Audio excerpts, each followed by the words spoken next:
Zara Johnson froze as the flight attendant towered over her, his voice cutting through the cabin noise. "Miss, you need to move to the back. This seat is reserved for our preferred passengers." The elderly white woman behind him smiled smugly. Zara's hands trembled as she clutched her first-class ticket. 20 years building Horizon Airways from nothing, and this was how they treated their CEO. As she reached for her company ID, the attendant snatched her carry-on, sending her grandmother's irreplaceable photo tumbling to the floor, shattering the frame. Before we continue this shocking story of discrimination and justice at 30,000 feet, drop a comment telling us where you're watching from. If you believe in standing up against prejudice in all its forms, hit that like button and subscribe to see more powerful stories that expose the reality many face every day. Now let's dive into how an ordinary flight became a battle for dignity that would change an entire airline forever. Zara Johnson slumped into the economy seat, ignoring the curious stares from other passengers. Her mind raced back to her journey that had led to this moment. Only 27 years old, she had built Horizon Airways from a dream into a billion-dollar enterprise. Her fingers absently traced the crack in her grandmother's photo frame, the only thing she had left of the woman who believed in her, enough to leave her $10,000 inheritance money. Money that Zara had used to start her company while still in college, defying every venture capitalist who had laughed at the ambitious aerospace engineering student from the wrong side of town. Her parents had sacrificed everything for her education, working multiple jobs, moving to a tiny apartment near the prestigious tech university where Zara had earned scholarship after scholarship. The plane hit turbulence, jolting her back to the present. Bradley Wilson, the senior flight attendant who had humiliated her, now strutted through the cabin, fawning over white passengers while barely acknowledging others. Zara watched him carefully. At 45, with perfectly styled hair and a practiced smile, he carried himself with the confidence of someone with powerful connections. She had heard rumors about his friendship with board members, but had dismissed them as office politics. Now she wondered. Elaine Whitfield, the elderly woman who had demanded Zara's seat, reclined in first class, sipping champagne that Bradley had rushed to provide. "Our most valued passenger deserves the best," his voice carried back to economy. The same voice that had cut through Zara like a knife earlier. "These seats are for passengers who belong here." The implication still stung. Zara had shown her ticket, pointed out her seat assignment. Bradley had examined it with exaggerated skepticism. There must be some mistake, he had insisted. Other crew members gathered, all automatically assuming she was in the wrong. When she politely stood her ground, Bradley's tone hardened. "If you continue causing a disturbance, I'll have security remove you from this flight." The memory of what happened next burned in her mind. Security personnel surrounding her, the humiliating public pat-down, the thorough search of her bag, her personal items displayed for curious onlookers, and worst of all, her grandmother's photo, the one taken on the day she had told Zara to fly higher than they say you can, falling to the floor as Bradley carelessly rummaged through her belongings. Only Thomas Reynolds, the chief of security, had shown a flicker of recognition in his eyes when he finally saw her face. She had subtly shaken her head, a silent command he understood immediately. Zara had built her empire while deliberately maintaining a low profile, regularly traveling incognito on her own airline to monitor service firsthand. Today's experience had certainly been enlightening, though not in the way she had intended. "Would you like a beverage?" A different flight. Attendant now stood beside her, tone professional but cold. "Just water, please," Zara replied, pulling out her tablet. She began documenting everything while details remained fresh. Names, times, exact phrases used. This wasn't about one uncomfortable flight or one damaged photo. This was about a systemic problem that she would address methodically, thoroughly, not by simply firing Bradley Wilson, satisfying as that might be, but by examining how such behavior had been allowed to flourish on her airline. The flight seemed interminable. Zara reviewed contracts she'd secured during her international trip, expansion deals that would grow Horizon Airways into new markets across 3 continents. Deals she had personally negotiated despite pushback from certain board members who felt her youth and background made her ill-suited for international business. The irony wasn't lost on her that these same board members would be celebrating these contracts within hours, unaware that the CEO they occasionally patronized had just been banished to economy class on her own airline. As the plane began its descent, Zara mentally prepared for what came next. She wouldn't reveal herself immediately. Sometimes the most effective justice required careful planning rather than impulsive action.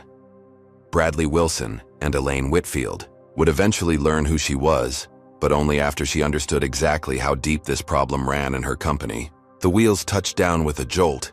Passengers around her gathered their belongings, eager to deplane. Zara remained seated, watching as Bradley personally escorted Elaine from the aircraft, carrying her bags and promising to have a car waiting. Only when they had disappeared did Zara finally stand, straightening her simple blazer and collecting her damaged belongings. "Miss?" Thomas Reynolds approached cautiously, other passengers flowing around them. "I'm deeply sorry about earlier. If there's anything I can do—" "There will be," Zara responded quietly, "but not here. Not now." As she strode through the terminal, Zara's phone buzzed with messages from Marcus Chen, her loyal COO who had helped build Horizon from the beginning. Board members asking about Japan deal, Richard making noise again. "Need you ASAP." Zara quickened, her pace. The discrimination she had faced today was inexcusable, but something in Marcus's message suggested bigger problems awaited at headquarters. She just didn't know yet how interconnected these issues would prove to be. Horizon Airways headquarters dominated the skyline, its sleek glass tower reflecting clouds and sunlight. Zara entered through a private entrance, avoiding the main lobby where she might be recognized. In her early days, when pushing investors to take a chance on a young black woman with big ideas, anonymity had been a liability. Now, as CEO of one of the fastest-growing airlines in the industry, selective anonymity had become a strategic advantage. Most employees had never seen her in person, a deliberate choice that allowed her to experience her airline as customers did. The executive floor was quiet when Zara arrived. She paused before a wall of photographs showing Horizon's journey from a single leased plane to its current fleet of 60 aircraft. She remembered painting the logo herself on that first plane, climbing the ladder despite her fear of heights, determined that every detail would reflect her vision. How many venture capitalists had shown her the door, one memorably suggesting she try something more suitable, like hair products. How many banks had rejected her business plan before she finally secured that first critical loan? Marcus Chen waited in her office, pacing anxiously. At 42, he had been Zara's first hire, believing in her vision when few others did. "Thank God you're back," he said, relief evident as the door closed behind her. "Things have been happening while you were gone. Concerning things." Zara placed her damaged carry-on bag on her desk. "I just experienced some concerning things myself, on our airline." Marcus raised an eyebrow, but continued urgently. "Look at this first." He handed her a tablet displaying customer complaint data.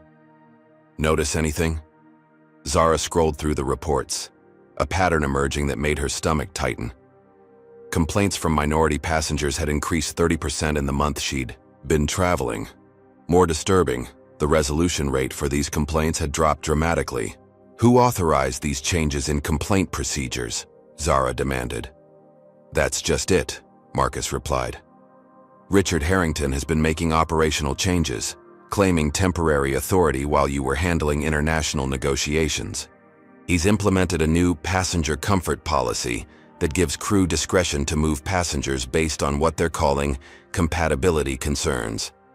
Richard Harrington, Vice President of Operations, 58 years old, old school aviation, had opposed Zara's appointment as CEO from the beginning. She had kept him on for his industry connections, a decision she now questioned. "There's more," Marcus said grimly, pulling up another document. "I found this accidentally. Richard has been in talks with Global Air. I think he's trying to orchestrate a sale." Zara stared at the screen, reading the exchanges between Richard and Walter Sterling, CEO of Global Air, a competitor notorious for its terrible diversity record and multiple discrimination lawsuits. The messages discussed streamlining leadership and returning to traditional aviation values after acquisition. "When did this start?" Zara asked, her voice dangerously quiet. I'm not sure, but it accelerated while you were away. And Zara, I tried accessing some of our security protocols yesterday and discovered your clearance has been restricted in certain systems. Zara reached for her phone. I'm calling an emergency board meeting. That's another problem, Marcus said. Richard has already scheduled what he's calling an emergency vote for tomorrow, and this came through legal an hour ago. He handed her another document. Zara skimmed it, her blood running cold. A legal maneuver had temporarily frozen her controlling shares pending a competency review. Without those shares, she could be outvoted tomorrow. The security team? She asked. Partially replaced last week. New hires with connections to Global Air. Zara sat heavily in her chair, mind racing. This isn't coincidence.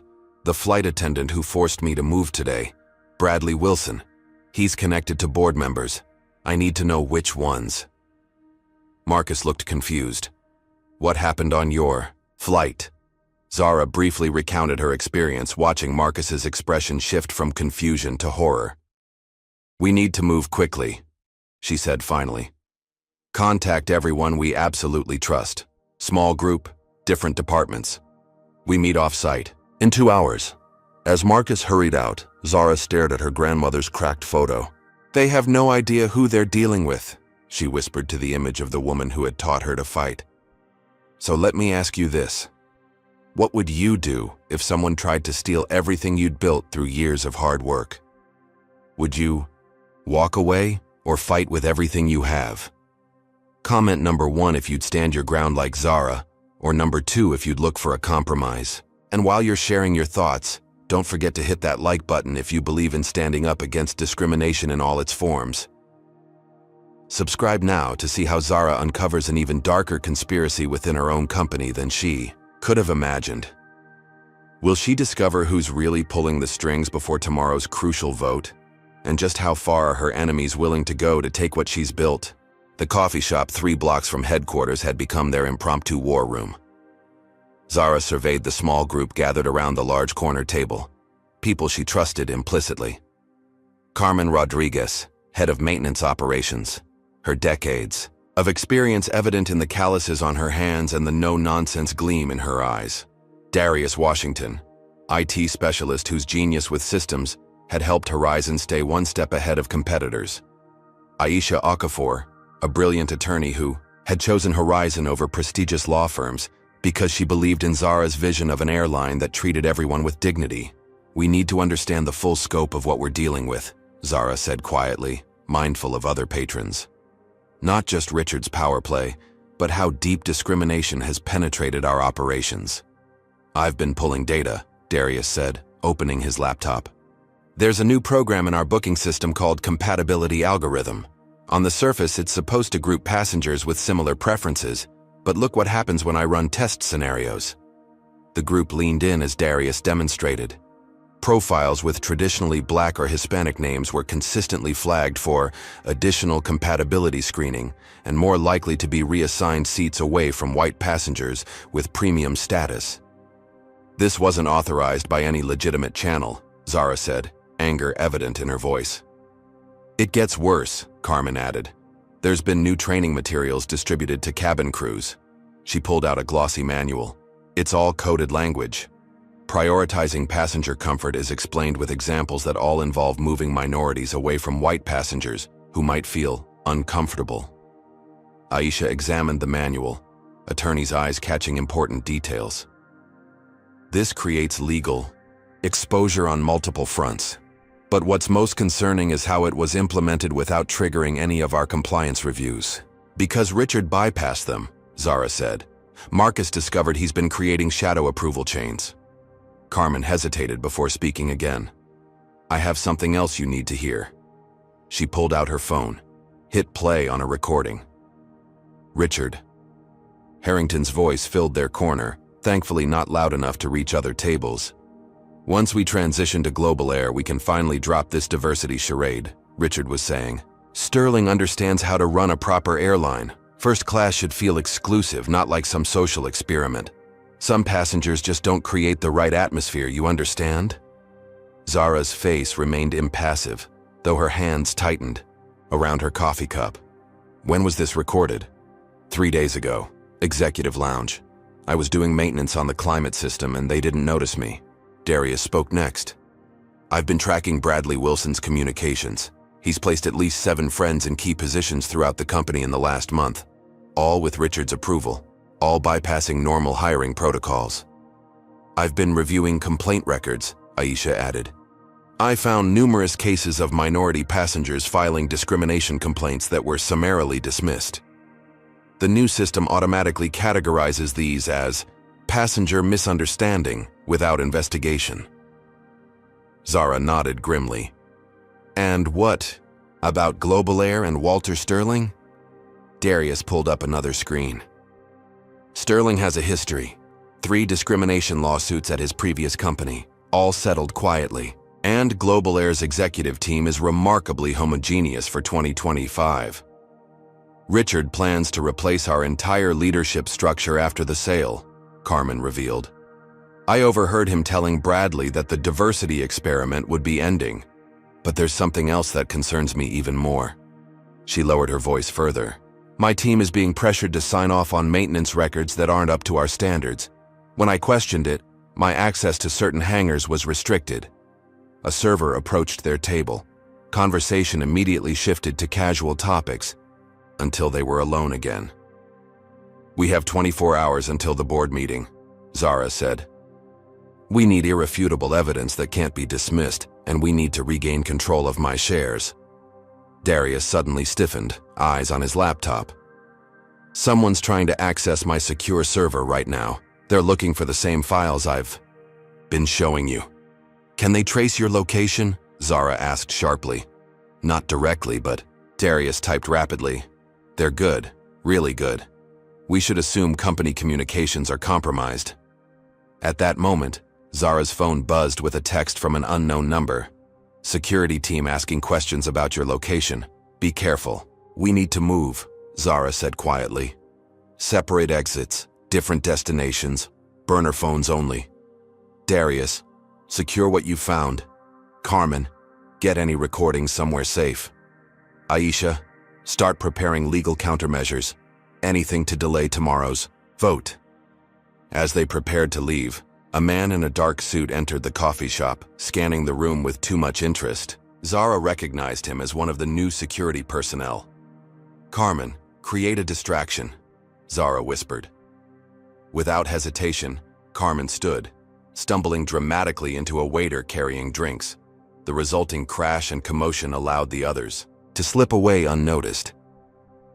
Outside, they quickly dispersed in different directions. Zara caught a glimpse of Darius nearly being intercepted by another security guard before he ducked into a crowded store. Her heart pounded as she realized how quickly their opposition was moving. This wasn't just corporate maneuvering anymore. The stakes had escalated dangerously. As rain began to fall, Zara pulled her collar up and disappeared into the city crowds, mind already formulating their next move. 24 hours to save everything she had built. 24 hours to expose a conspiracy that ran deeper than she had imagined. The odds seemed impossible, but impossible odds had never stopped her before. Pre-dawn light filtered through the windows of the small apartment Zara kept under an alias for rare occasions when she needed complete privacy. She hadn't slept. None of them had. Their improvised command center consisted of laptops, takeout, containers, and determination. I've restored your system access, Darius announced, fingers flying across his keyboard. Used a backdoor I created when we first built the security architecture. They don't know I'm in. What's our status? Zara asked, studying the building schematics Aisha had spread across the dining table. I've filed emergency motions challenging the share freeze, Aisha replied. Judge Wilson is reviewing them this morning. He's fair, not in Richard's pocket, as far as I know. Carmen's team has secured the maintenance records Richard tried to alter, Marcus added. He had joined them after midnight, bringing crucial files from his own secure storage. Zara nodded. Time for our first move. Direct confrontation with Bradley Wilson. Not to win him over, but to gather evidence and assess what we're dealing with. An hour later, Zara sat in a small conference room at headquarters while Darius, monitored security cameras from a van outside. Bradley Wilson entered, his confident swagger faltering slightly when he saw who awaited him. "Ms. Johnson," he said, recovering quickly. "What an unexpected pleasure." "Sit down, Mr. Wilson," Zara replied coldly, sliding a tablet across the table. "I'd like your explanation for this incident." Bradley watched the security footage of himself forcing Zara from her first-class seat, his expression cycling through shock, recognition, and finally calculation. "A terrible misunderstanding," he said smoothly. "I was simply following our new passenger compatibility protocols. Had I known who you were, had you known I owned the airline, you would have treated me with respect," Zara finished. "That's precisely the problem. Ms. Johnson, I sincerely apologize. I was just following the new policies.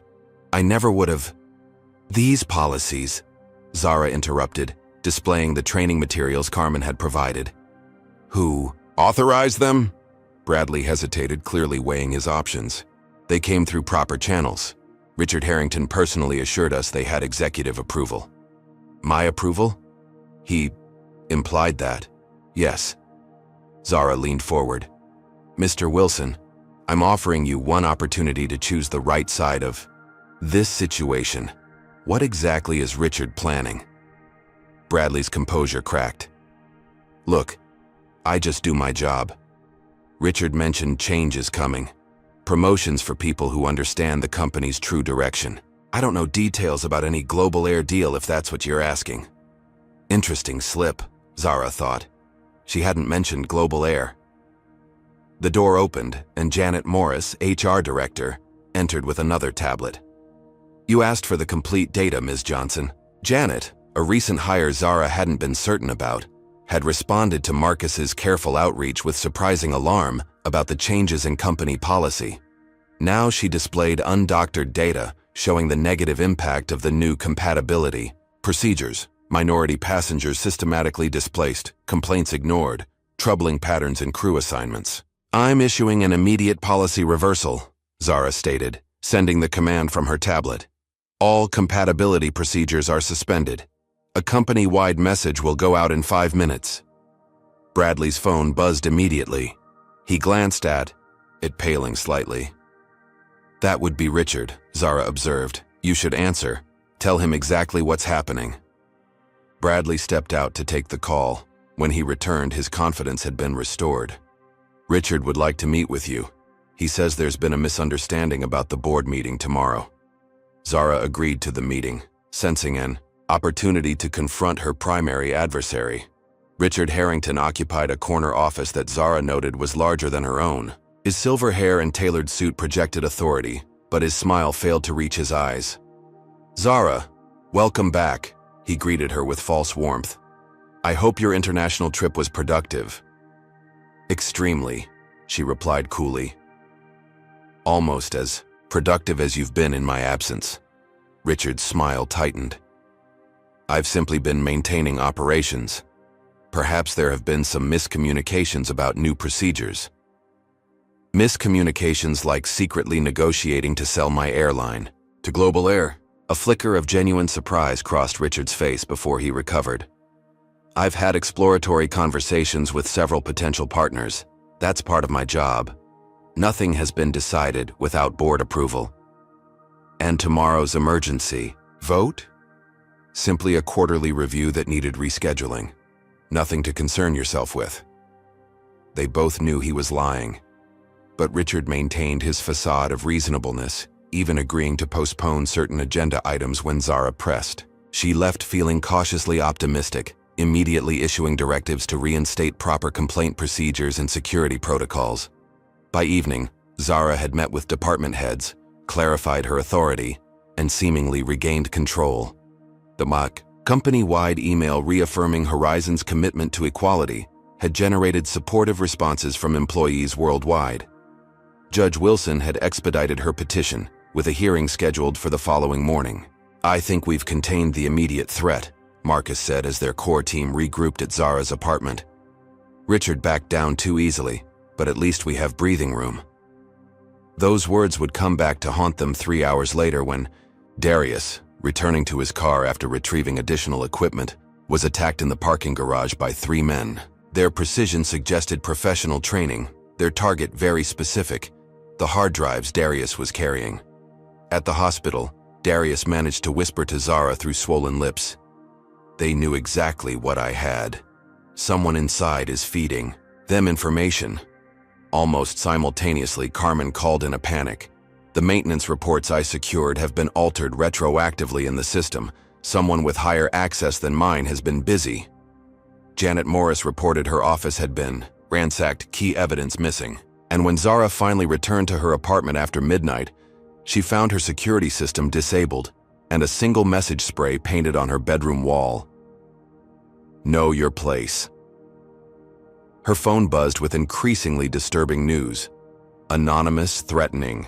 Calls to team members' families. Richard suddenly unreachable. Scheduling an off-site board meeting at a location known only to select participants. Most alarming, Aisha reported that the judge assigned to their emergency hearing had been replaced by Judge Harrison Blackwood, known to have connections to Richard's country club.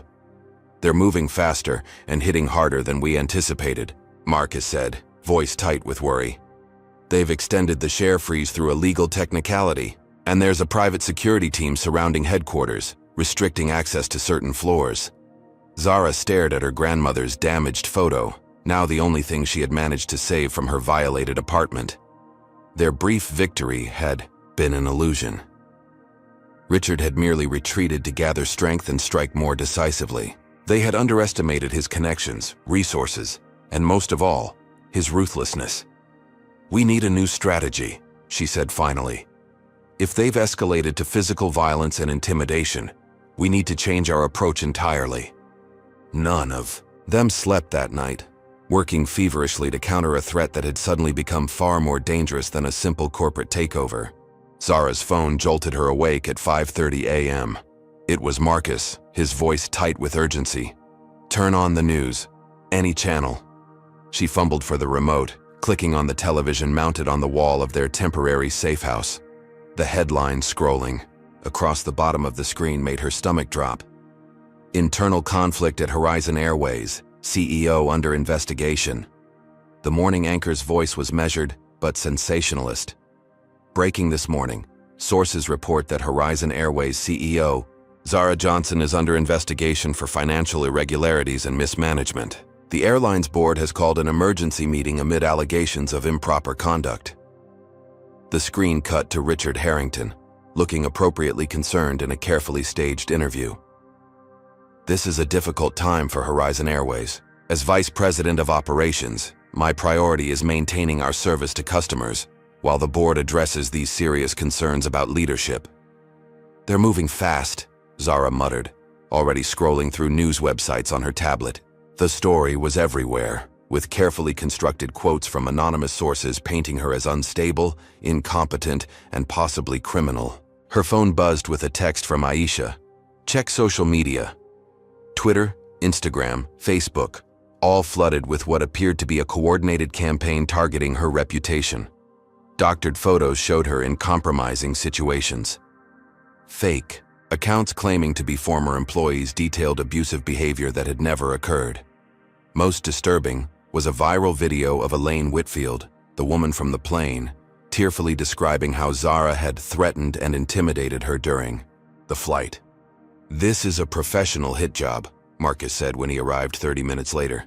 "Someone spent serious money making this happen overnight."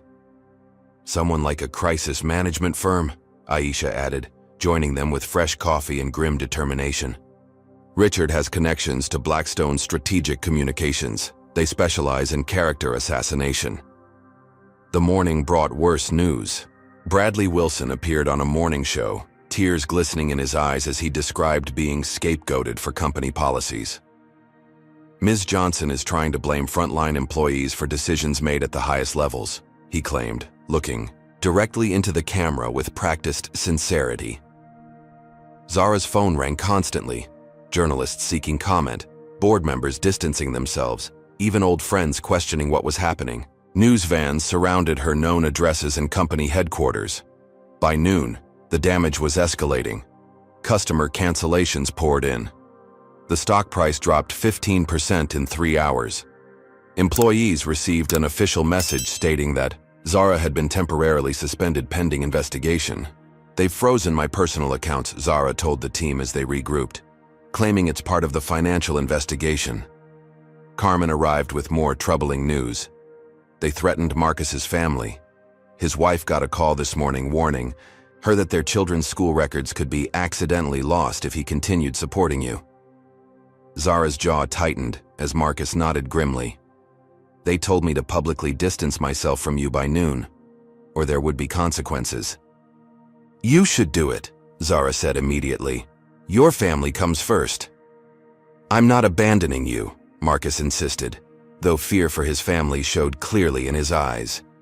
"A strategic retreat isn't abandonment," Zara countered. "Make the statement they want. Stay inside the company. We need eyes there." The hits kept coming. Zara scheduled a press conference at a downtown hotel, only to have the sound system mysteriously fail as she began speaking.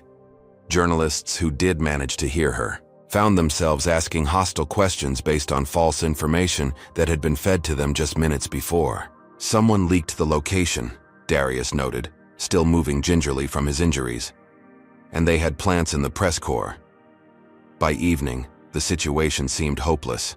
Public opinion had turned decisively against Zara based on an avalanche of manufactured evidence. Richard Harrington, meanwhile, was being portrayed as the steady hand saving a troubled company from incompetent leadership. "We need to understand what we're really fighting," Zara said finally, gathering her battered team. "This isn't just about discrimination policies or even a corporate takeover. The level of resources they're deploying suggests something bigger at stake."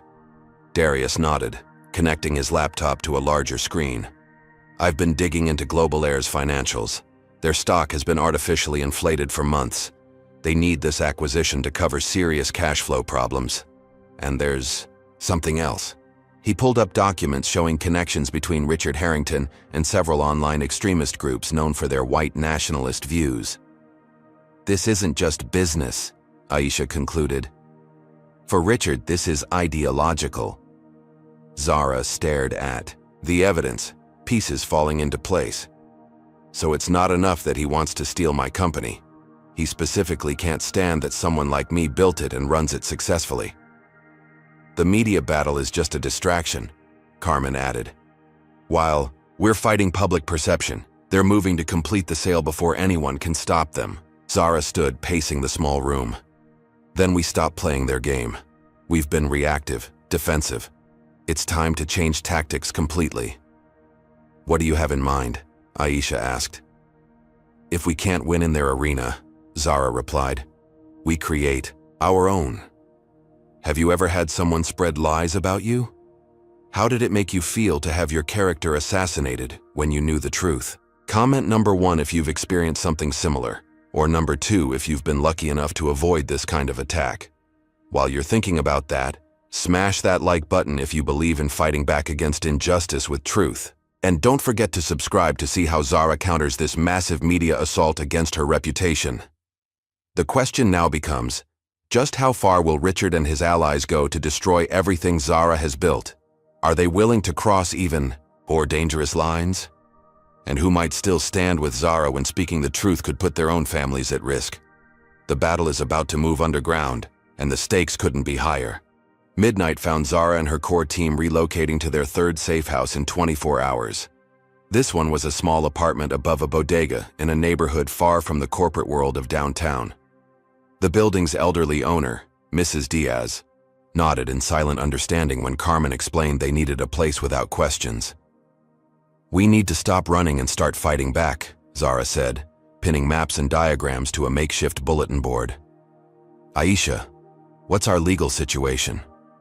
Despite her exhaustion, Aisha's mind remained razor-sharp. "I found a potential loophole in the share freeze. The emergency injunction specifically references your personal shares, but doesn't account for the 10% held in your grandmother's family trust. If we can document your status as trustee, we might regain enough voting power to block an immediate sale." "That's something," Zara nodded. "Darius, How's the evidence recovery going? Darius, still wincing from his injuries, looked up from his computer.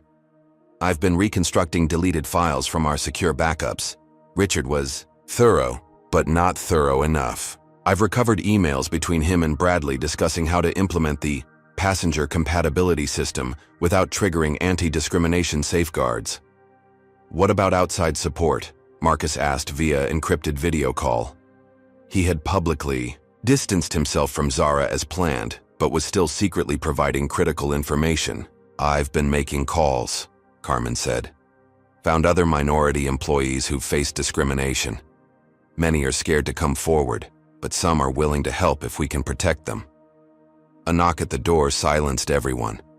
Carmen peered through the peephole, then relaxed slightly. It's Jackson. Jackson Williams entered cautiously.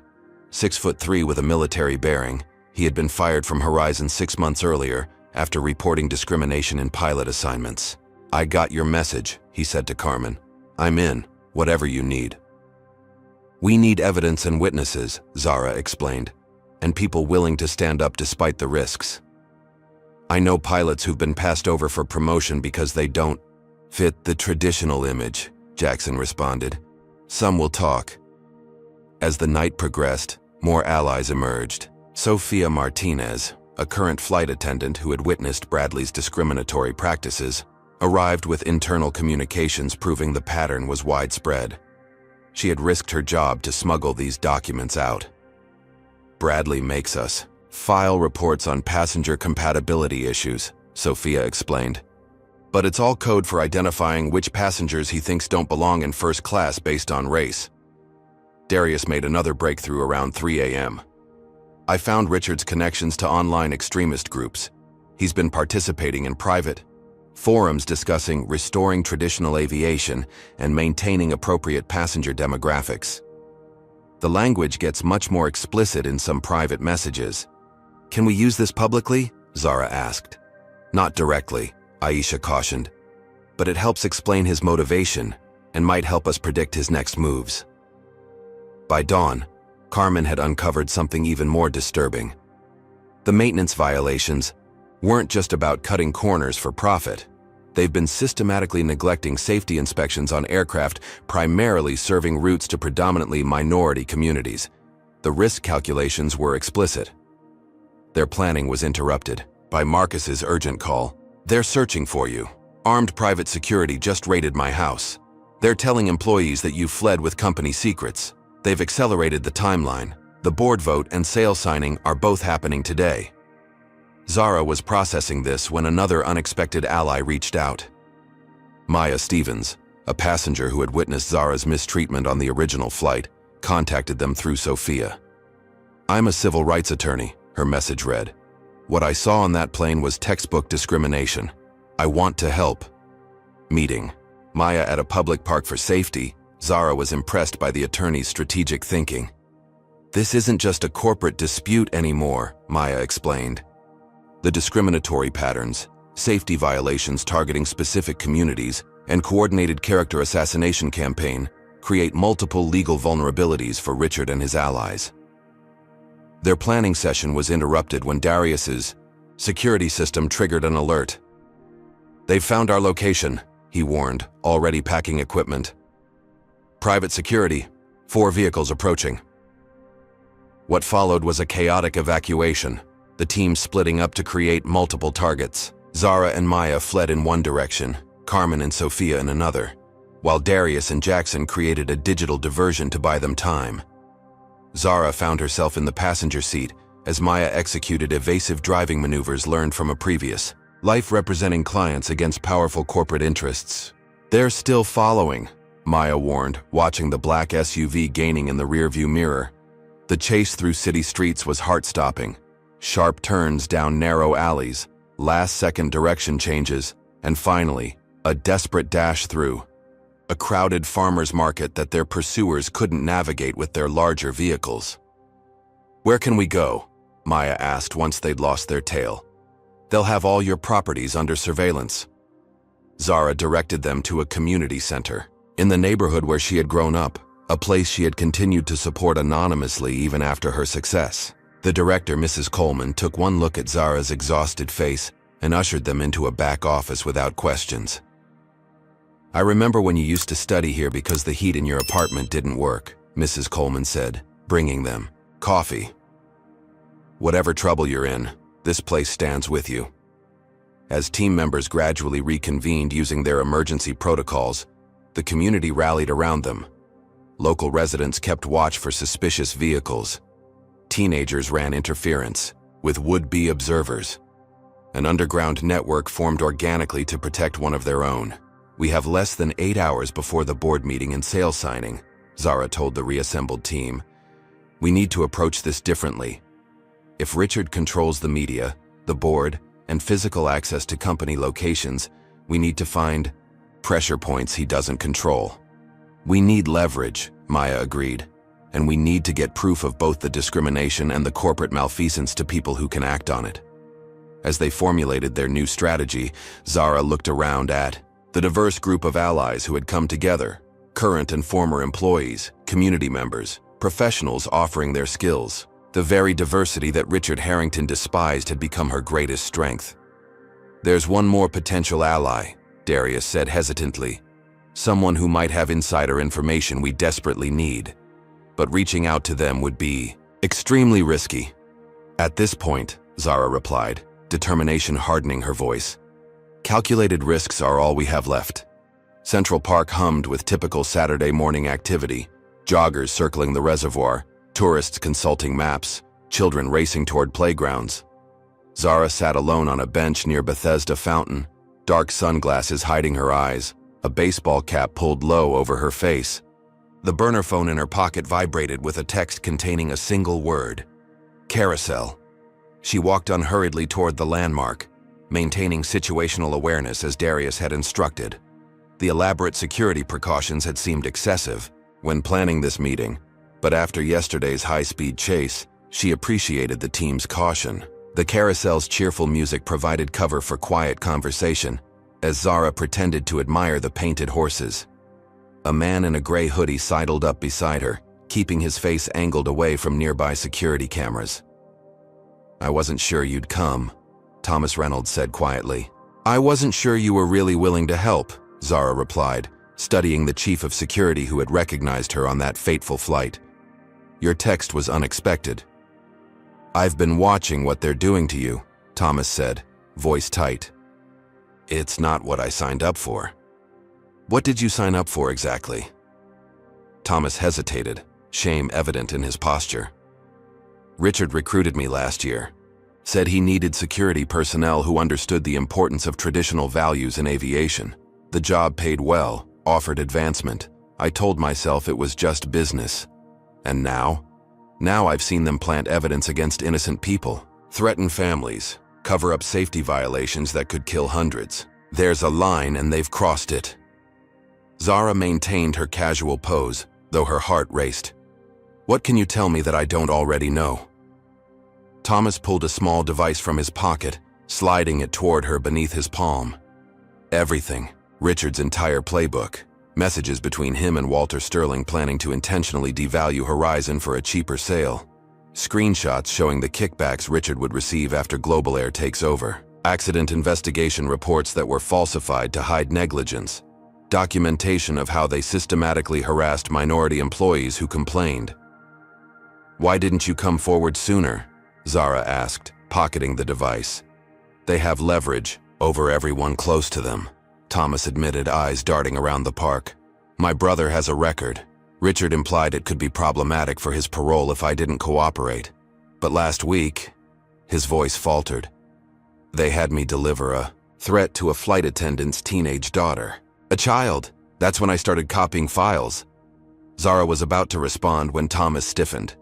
"Don't react," he warned under his breath. "Southeast entrance. Security team.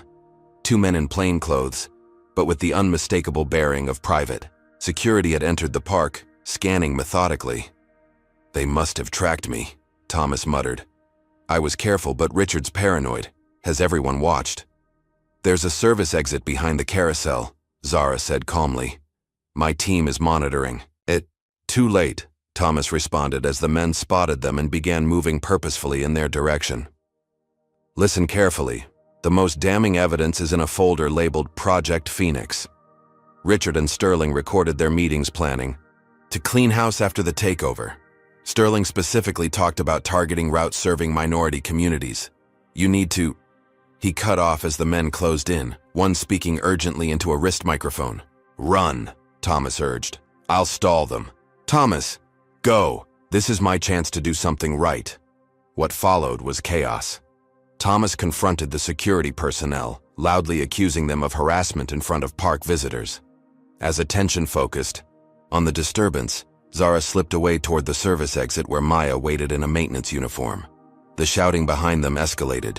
Zara glanced back to see Thomas tackled to the ground, fighting desperately as a third security officer attempted to wrest something from his hands. A flash drive, Zara realized, a duplicate of what she now carried. Gunshots cracked the morning air, security firing at Thomas as he broke free and ran. Park visitors screamed, dropping to the ground or fleeing in panic.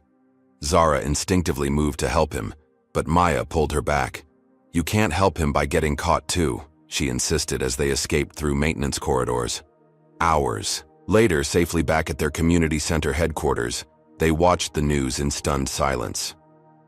Thomas Reynolds had been hospitalized with gunshot wounds. The official story claimed he had attacked park security officers after being identified as a person of interest in a corporate espionage case. Worse, a statement attributed to Thomas renounced all his claims against Horizon Airways, describing himself as a disgruntled employee seeking revenge. The stilted language and formal phrasing made it obvious the statement had been coerced. They got to him at the hospital, Aisha said grimly. Probably threatened his brother again. Darius had been examining the device Thomas provided. Some of the files are corrupted. The device was damaged during the struggle. I'm trying to recover what I can, but the Project Phoenix folder is currently inaccessible. Team morale plummeted as they watched Thomas being portrayed as unstable and vindictive across all media channels. Richard Harrington appeared on screen expressing deep concern for Mr. Reynolds' well-being, while emphasizing that his accusations were completely unfounded. Thomas risked everything, Zara said quietly, watching the character assassination unfold in real time. And they're destroying him just like they tried to destroy me. We still have some of the evidence, Carmen reminded her, and the board meeting hasn't happened yet. But our safest potential ally is now compromised, Darius pointed out, and Richard knows we're actively gathering evidence.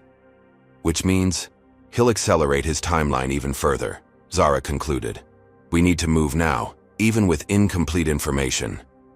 Maya, who had been consulting with legal colleagues, returned with a new strategy. We can't beat them in the media right now, and we might not have time for regulatory agencies to act. But there's one arena where evidence still matters and procedures must be followed. The courts, Aisha said, immediately understanding. Exactly, Maya confirmed. We file for an emergency injunction first thing tomorrow morning. Richard expects us to stay underground. He won't anticipate us walking directly into a courtroom. It's risky, Jackson warned. They'll have legal teams ready to counter. It's our best remaining option, Zara decided. We present whatever evidence we have directly to a judge, force Richard to respond under oath rather than through media surrogates. As they prepared legal documents through the night, Zara couldn't shake the image of Thomas bleeding on the ground while fighting to give her the evidence she needed. The stakes had escalated beyond corporate control or even discrimination.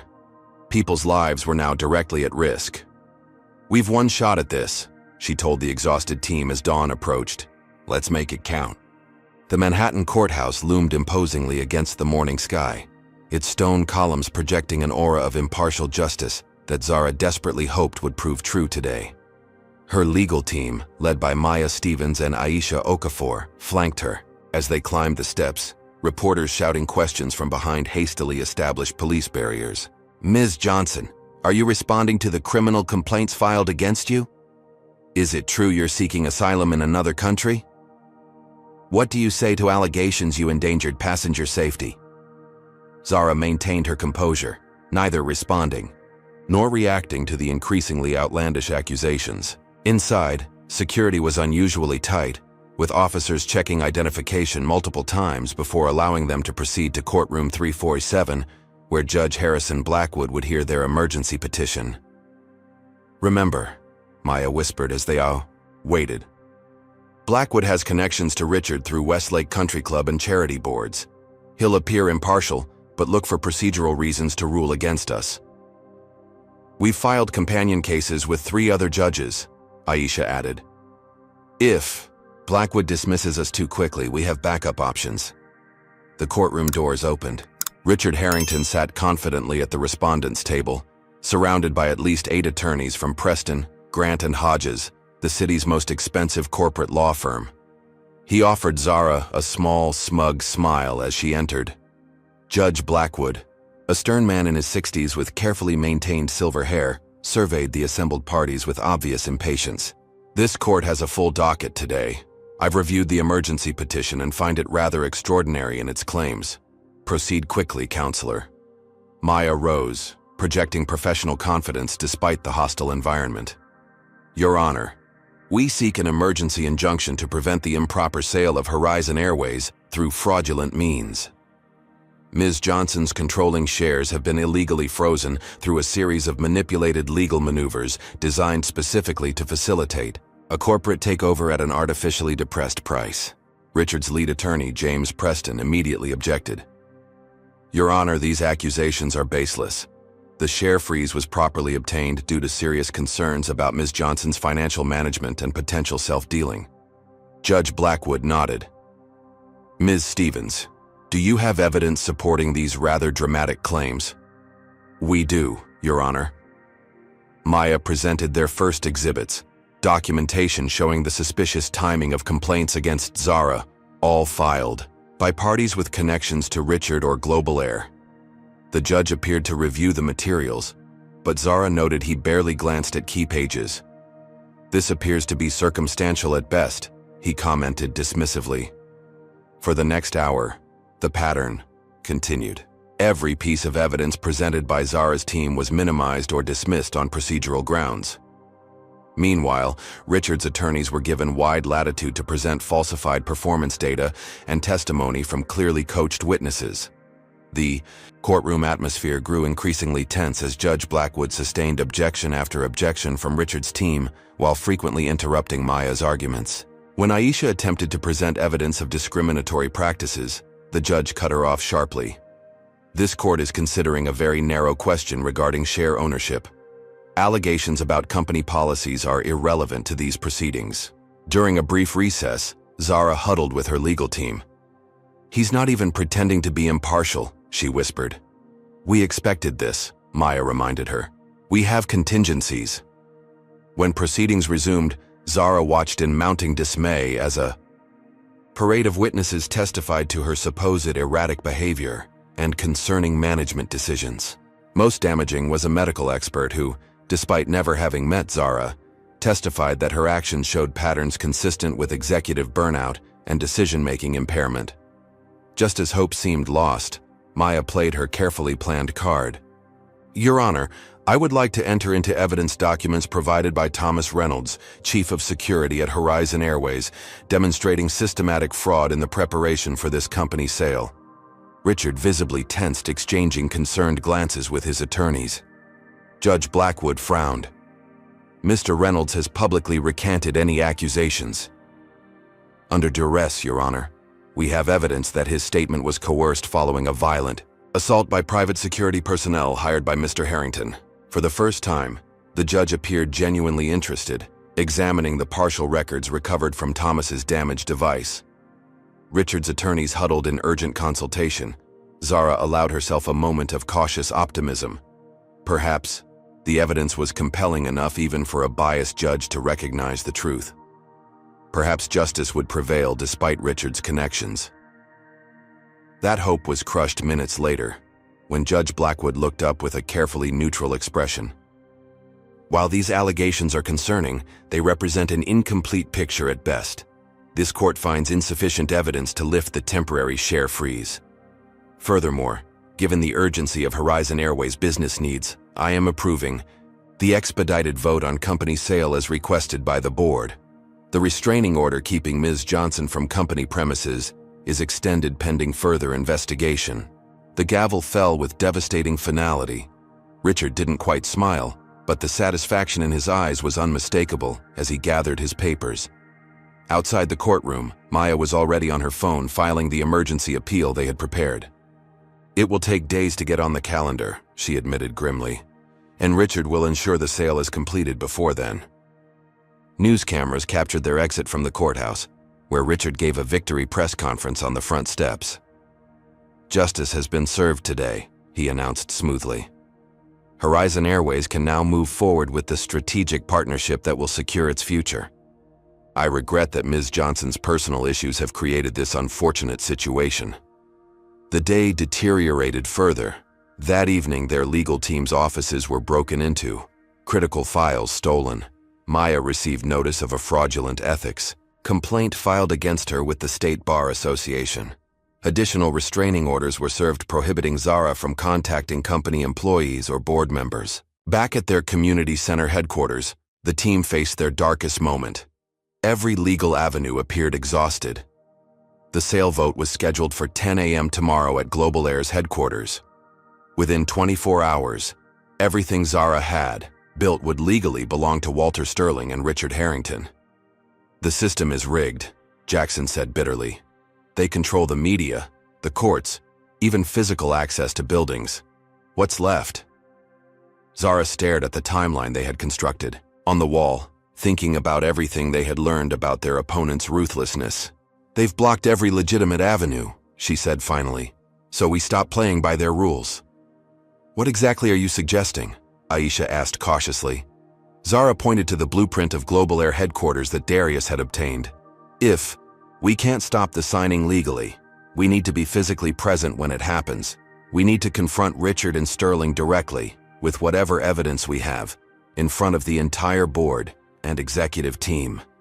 "You're talking about infiltrating one of the most secure corporate buildings in the city," Carmen said, "while being actively hunted by private security."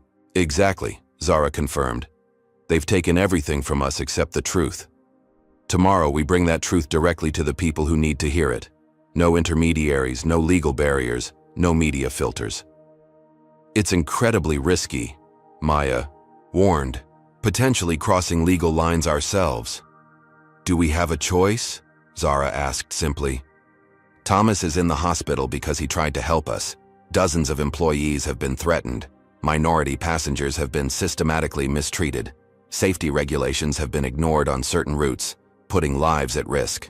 If we do nothing, Richard and Sterling will destroy everything we've built and hurt countless more people." One by one, team members nodded their agreement. The legitimate paths had been closed to them.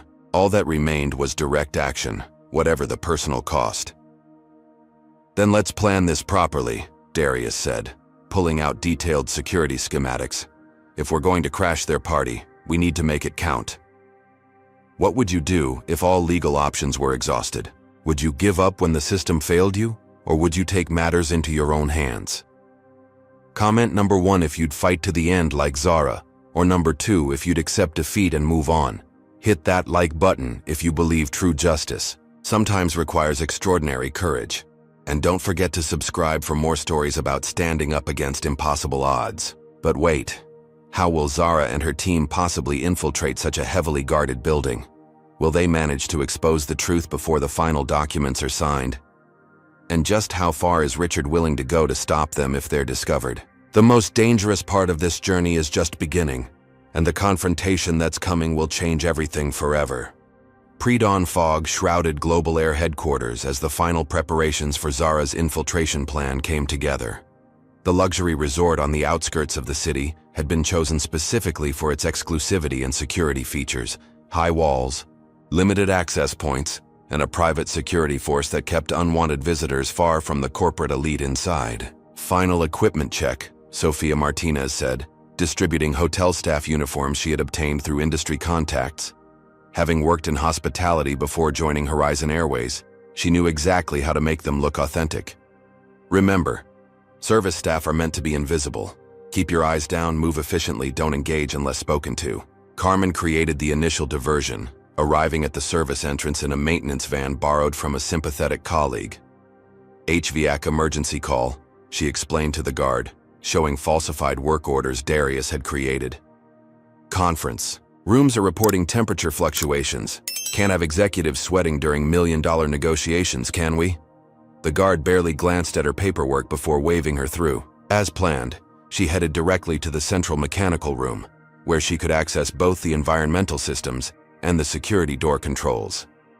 Darius, operating from a van parked within signal range but out of sight, guided her via earpiece. Main security panel is on the east wall.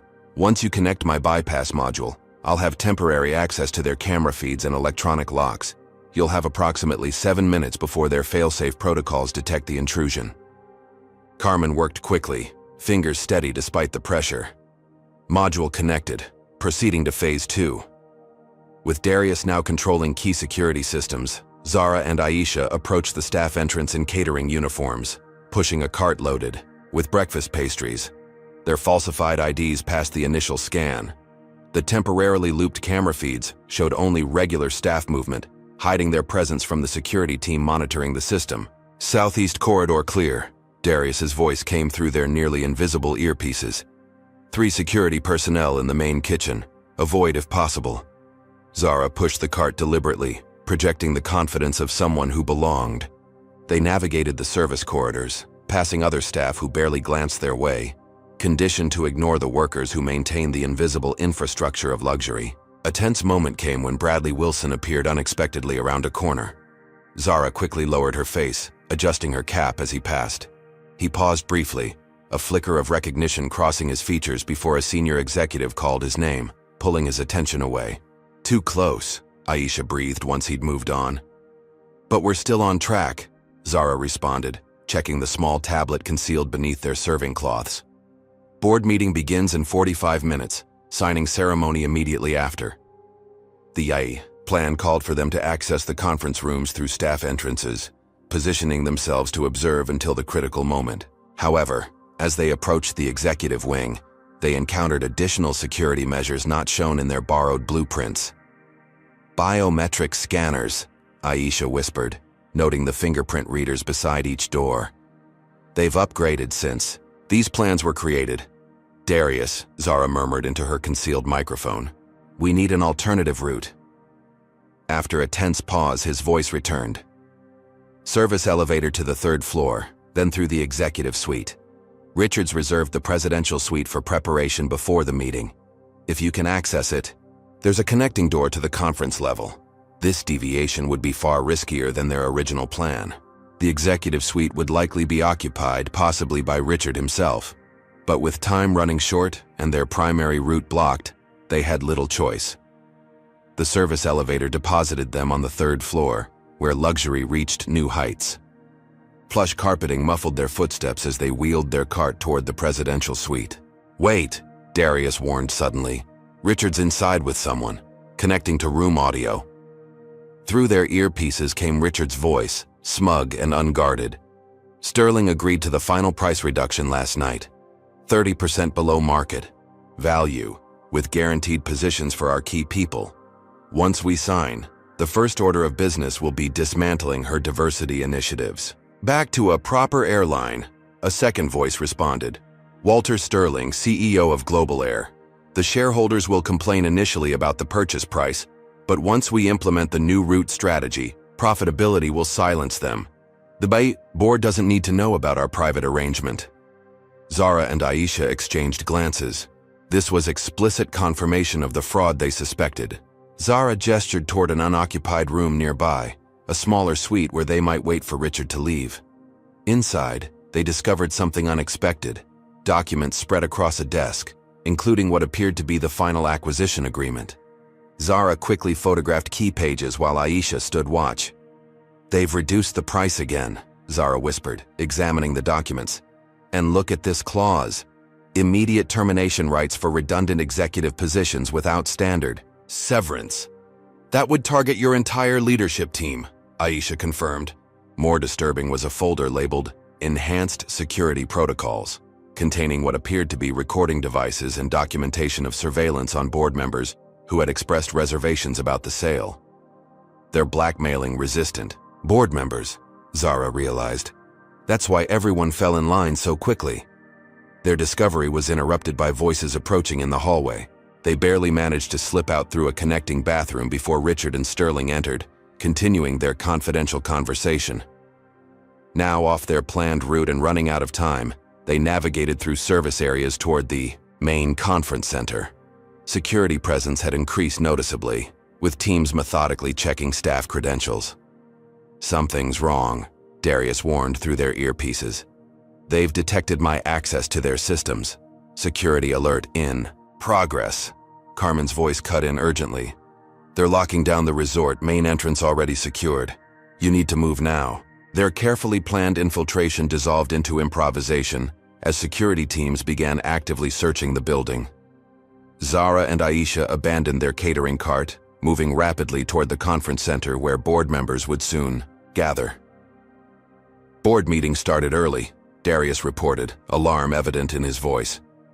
They moved up the schedule, voting happening now. This unexpected acceleration forced their hand. Without the full team in position, without their carefully planned entry, they would have to act immediately or lose everything. As they rounded the final corner to the conference room, they encountered a security checkpoint with armed guards, checking each entrant. Their catering disguises would not pass this level of scrutiny. "Distraction required at the north entrance," Zara instructed through her microphone. Carmen responded instantly, triggering a fire alarm in a distant section of the building. As predicted, security protocols diverted personnel to the potential emergency, temporarily reducing the checkpoint's staffing.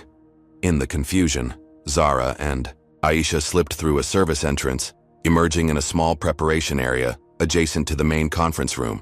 Through a partially open door, they could see Richard standing at the head of the table, board members seated around him, many looking uncomfortable but resigned.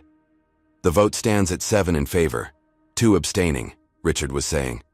"The motion to approve the acquisition by Global Air passes. We'll proceed immediately to the signing ceremony." They were too late. The vote had already happened. Zara's company had just been sold out from under her. As security alerts blared throughout the building, Zara realized their carefully constructed plan had failed. The only option remaining was direct confrontation, risky, desperate, but their only chance to stop the final signatures from being applied to the documents being distributed around the table.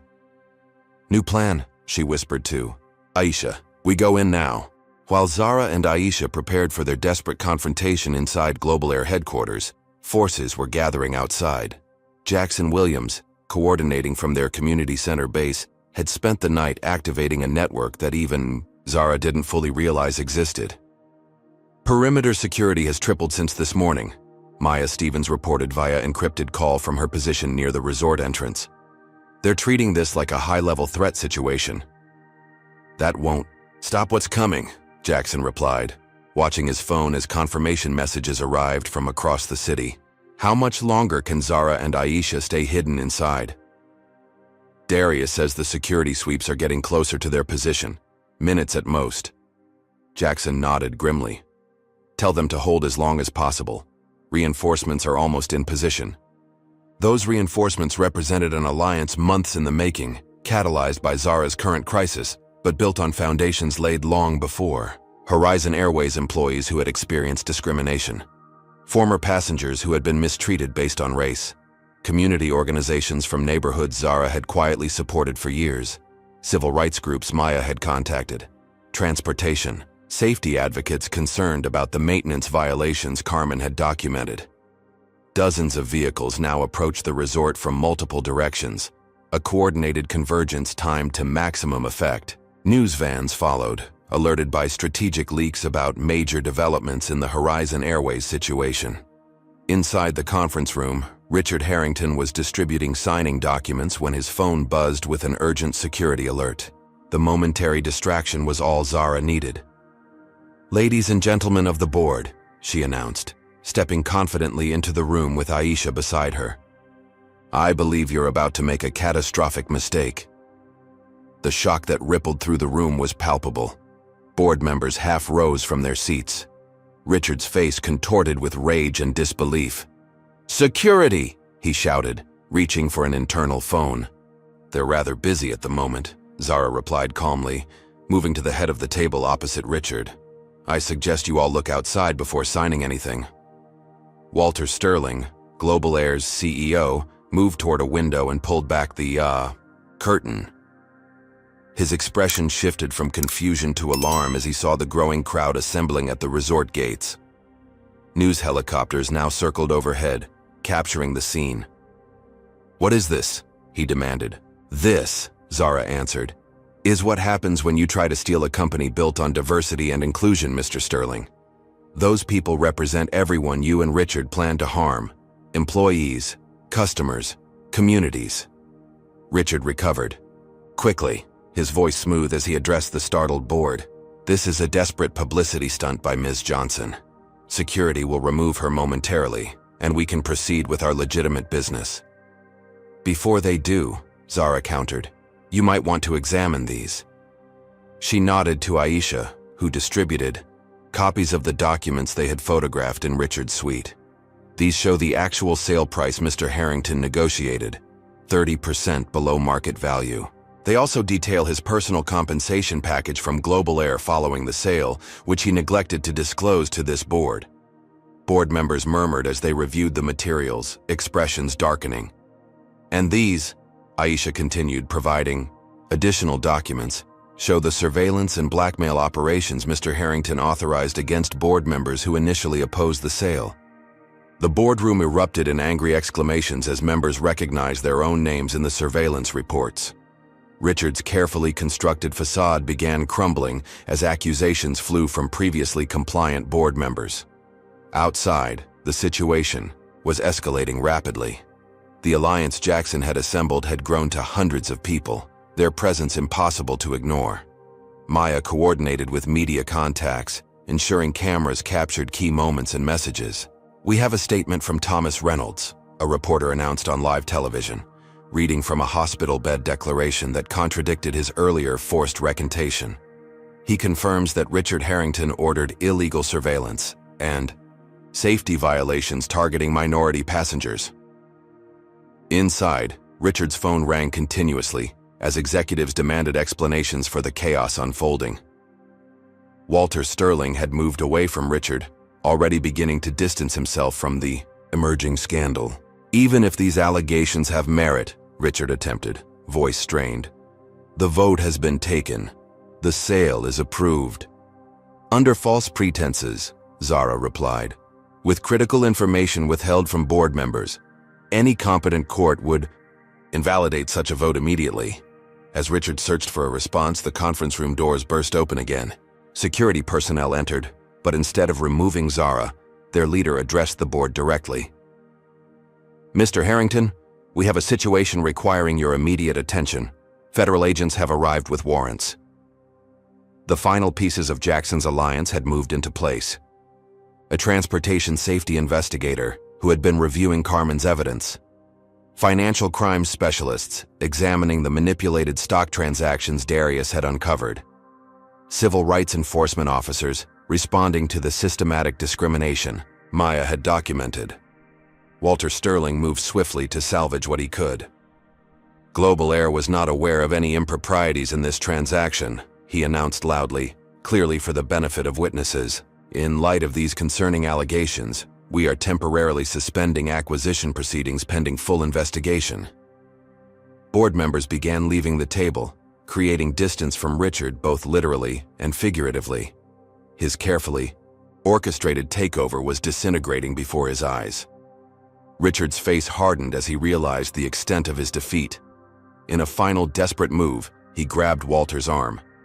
"You can't back out now. We had an agreement. The diversification of aviation must be stopped. These people don't belong in our industry." The naked prejudice in his statement, spoken loudly enough for everyone to hear, silenced the room. Walter pulled away, visibly uncomfortable. "I think we're done here, Richard." As federal agents entered the conference room, Richard faced Zara across the table one last time. "You think you've won? You've proven nothing. I still have connections, resources." "What you don't have," Zara replied calmly, is my airline, and you never will." Outside, the alliance continued growing as more supporters arrived, drawn by live news coverage. What had begun as Zara's personal fight had transformed into something larger, a visible public stand against discrimination that resonated far beyond one company's boardroom. As Zara finally emerged from the resort, walking toward the assembled crowd, she was met with cheers and support from hundreds of people she had never met, but who had risen to stand with her. Among them were Horizon Airways employees wearing their uniforms proudly, customers sharing stories of fair treatment, community members from neighborhoods that had benefited from Zara's quiet philanthropy. Maya met her at the gate, relief evident in her expression. "It worked. The sale is suspended. Richard is being questioned by federal agents." "And the company?" Zara asked. "The board is in chaos, but the share freeze has been temporarily lifted pending investigation. You're still the controlling shareholder." Zara surveyed the remarkable coalition that had assembled, diverse in every way imaginable, united by a common cause. This, she realized, was the true strength Richard had never understood and could never defeat. Not just her determination, but the power of community standing together against injustice. As news cameras captured the scene, Zara stepped forward to address not just her supporters, but a watching world learning for the first time the full story of what had nearly happened at Horizon Airways. The following week brought the final confrontation Zara had been building toward since that first humiliating moment on her own aircraft. With her controlling shares reinstated through emergency court action and federal investigations underway, into Richard's activities, she had called for an extraordinary board meeting at Horizon Airways headquarters. Unlike the secretive off-site meeting Richard had arranged, Zara ensured this one would be completely transparent. Shareholders were invited to observe via secure video feed. Key employees from every level of the company were present in the boardroom. Even select members of the media had been admitted, their cameras positioned discreetly along the walls. Richard Harrington entered flanked by attorneys, his normally immaculate appearance showing signs of strain after days of intense scrutiny. Federal investigations into securities fraud, safety violations, and civil rights abuses had already resulted in the resignation of 3 board members with close ties to him. "This meeting is invalid," Richard announced immediately, refusing to take his seat. "I've filed injunctions challenging Ms. Johnson's authority to call for such proceedings." "Those injunctions were denied this morning," Aisha replied calmly, sliding court documents across the table. "Judge Morrison found your claims without merit." The reconstituted board, now missing Richard's closest allies, listened attentively as Zara presented a comprehensive review of the attempted takeover and the discriminatory practices implemented during her absence. Evidence methodically detailed how passenger compatibility policies had targeted minority travelers, how crew assignments had favored certain demographics, how maintenance schedules had been manipulated based on route demographics. Most disturbing, Zara concluded, is that these weren't just aggressive business tactics. They represented an ideological attempt to fundamentally change what Horizon Airways stands for, our core commitment to treating all passengers and employees with dignity and respect. Board members, many now facing potential liability for their roles in approving Richard's initiatives, distanced themselves from the policies under discussion. "We were presented with incomplete information," one insisted. "The discriminatory impact was never made clear to us." Yet internal communications show these outcomes were explicitly discussed, Zara countered, displaying messages Darius had recovered. As the evidence mounted, Richard's position deteriorated. His remaining allies on the board gradually fell, silent. The attorneys beside him passed notes with increasing urgency.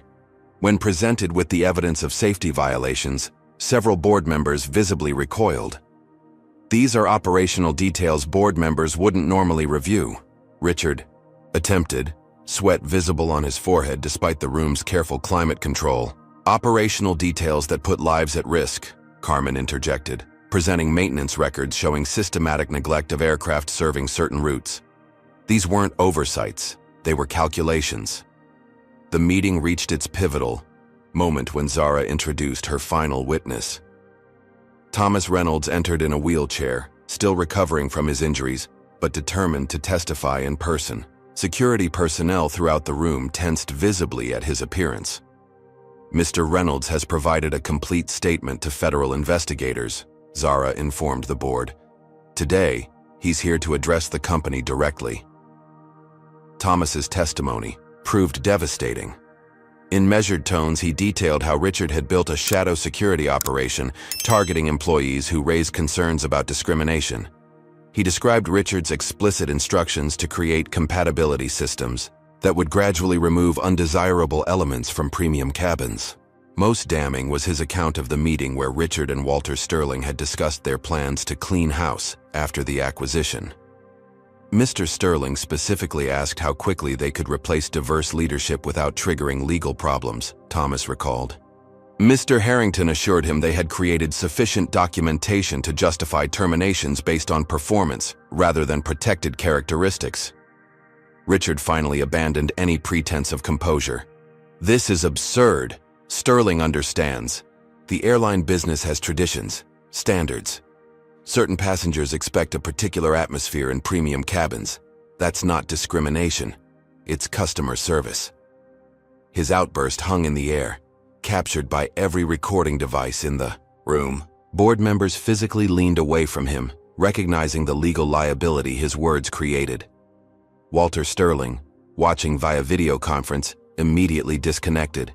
His public relations team issued a statement within minutes, distancing Global Air from Richard's comments and announcing the company was fully cooperating with all investigations. Richard, realizing he had severely miscalculated, attempted damage control.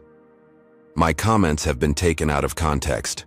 Of course, Global Air values diversity.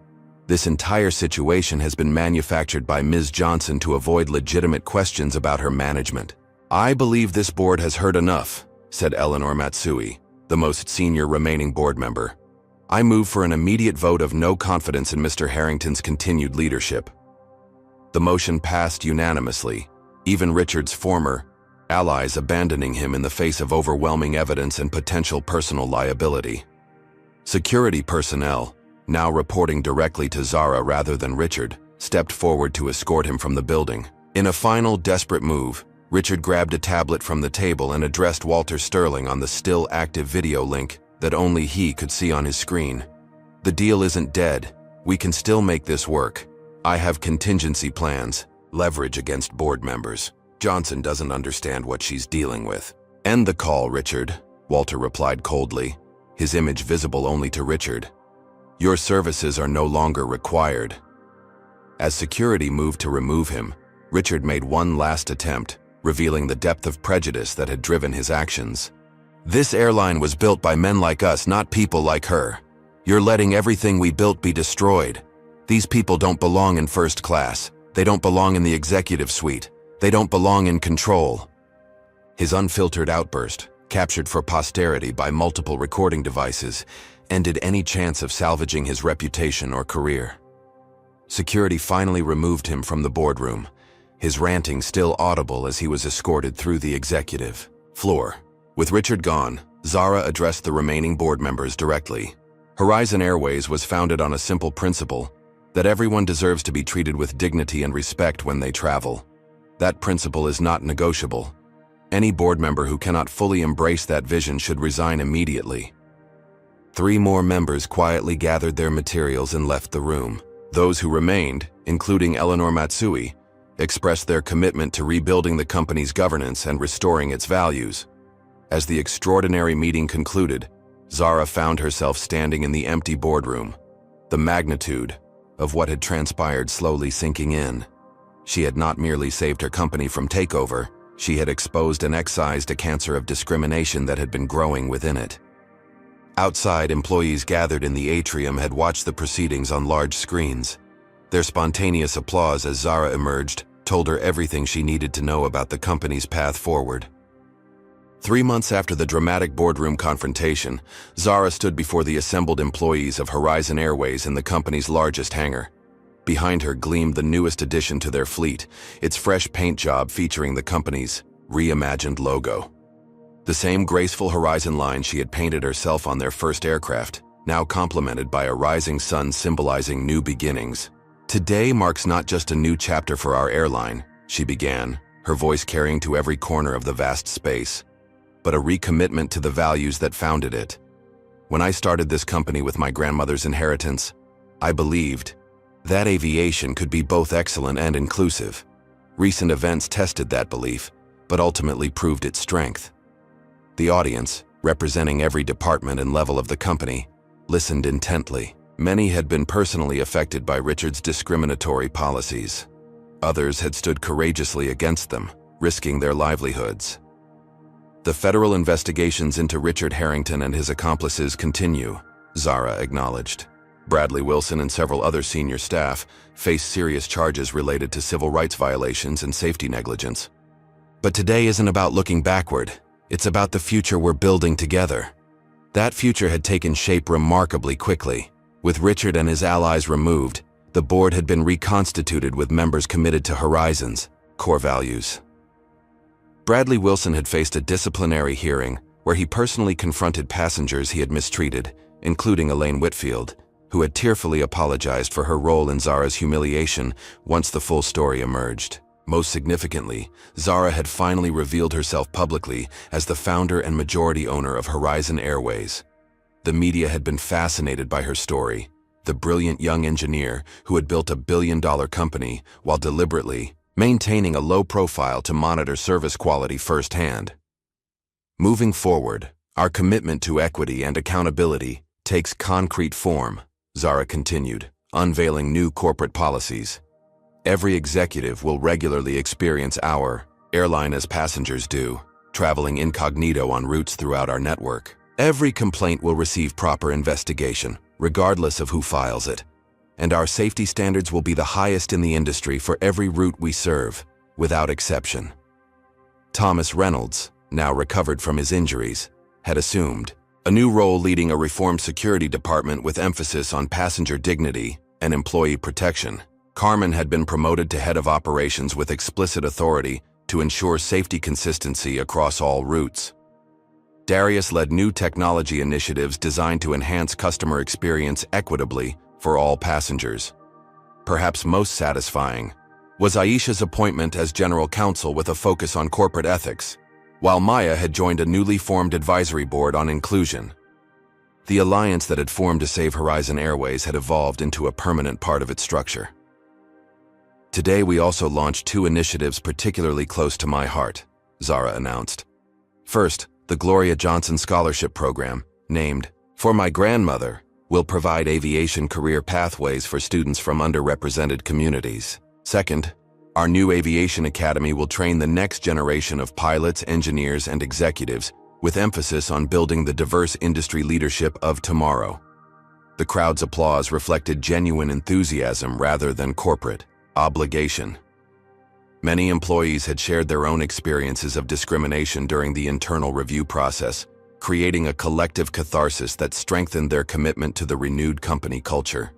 As the formal presentation concluded, Zara walked through the assembled employees, greeting many by name, listening to their suggestions and concerns.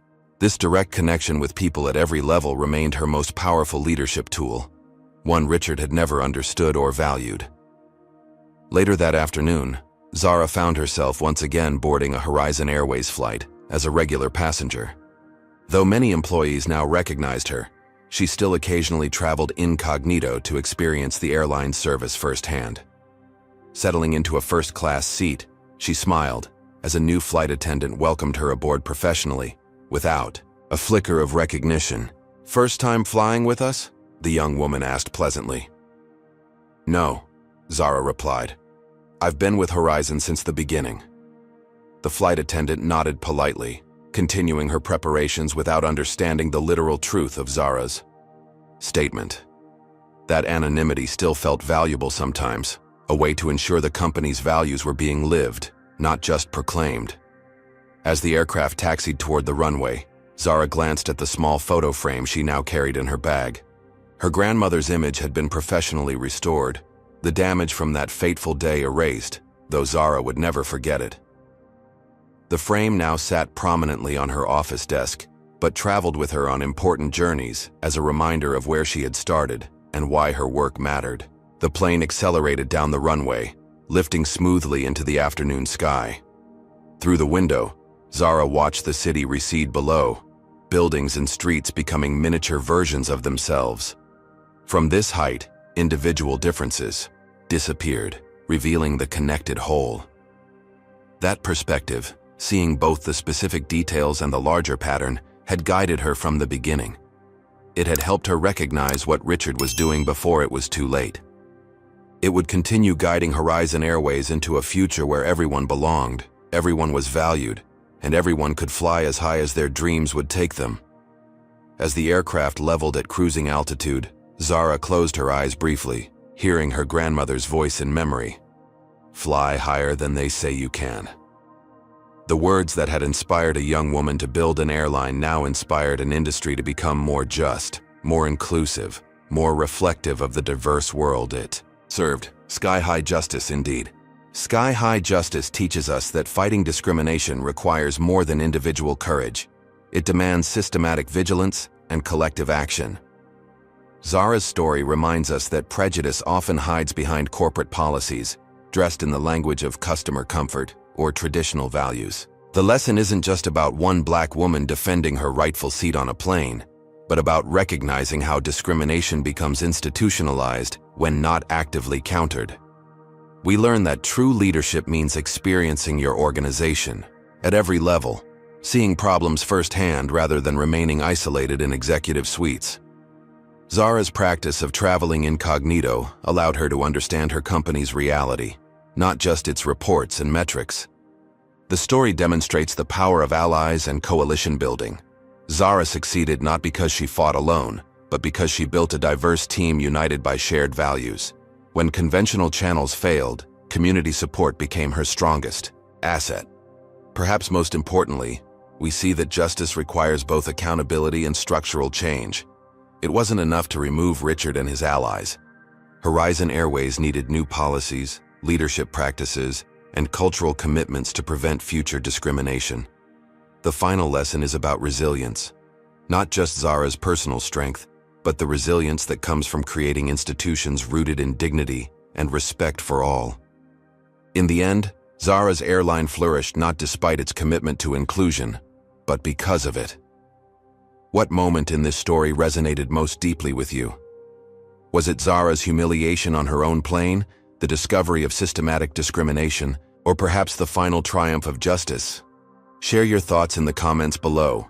Have you ever witnessed or experienced discrimination and wished you had the courage to stand against it? Drop a like if this story inspired you to consider how you might speak up next time. If you believe in creating spaces where everyone is treated with dignity regardless of their background, subscribe to our channel for more powerful stories that expose injustice and celebrate those who fight against it. Remember, change happens when we recognize discrimination and take action, even when it's difficult. Thank you for joining us on this journey, and may you find the courage to create your own sky-high justice when facing inequality in your life.